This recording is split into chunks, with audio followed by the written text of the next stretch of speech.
শেষ মুহূর্তে আসল অপরাধীকে সামনে এনে গুহ ফার্মাসির সম্মান বাঁচালো কথা অগ্নি। হ্যাঁ বন্ধুরা, আমরা এমনটাই দেখতে পাবো কথা ধারাবাহিকের আগামী পর্বগুলোতে। ম্যান্ডিও প্রমিত চক্রান্ত করে গুহ ফার্মাসির বদনাম করার জন্য উঠে পড়ে লাগে। এমনকি শুশ্রূষা টনিক ভেজাল ওষুধ দিচ্ছে, তার জন্য কেসটা কোর্টে ওঠে। সবাই মিলে কোর্টে যায়। কর্তা দাদু ও গুহবাড়ির সবাই নিরুপায় হয়ে পড়ে, কি করবে কিছুই বুঝতে পারে না। মামলা শুরু হয়ে যায়। প্রমিত আর ম্যান্ডিও আসে, তবে ছদ্মবেশে। এরপর কোনো প্রমাণ না থাকায় জজ সাহেব যখনই রায় ঘোষণা করে ঠিক তখনই হাজির হয়ে কথা অগ্নি।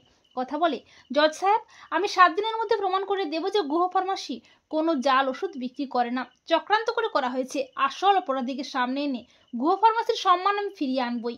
এই বলে কথা অগ্নি আসল অপরাধীকে ধরার জন্য মরিয়া হয়ে ওঠে। বিভিন্নভাবে খোঁজ খবর শুরু করে, প্রমিতের উপর নজর রাখে।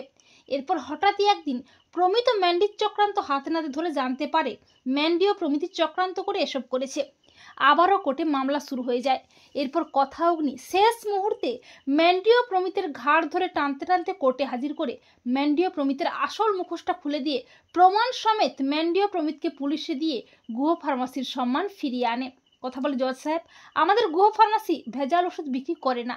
এই শয়তান দুটো চক্রান্ত করে গুহ ফার্মাসির বদনাম করেছে, তাই ওদের এমন শাস্তি দিন যাতে ওরা কোনোদিন কোনো অপরাধ করার কথা ভাবলে আঁতকে উঠবে।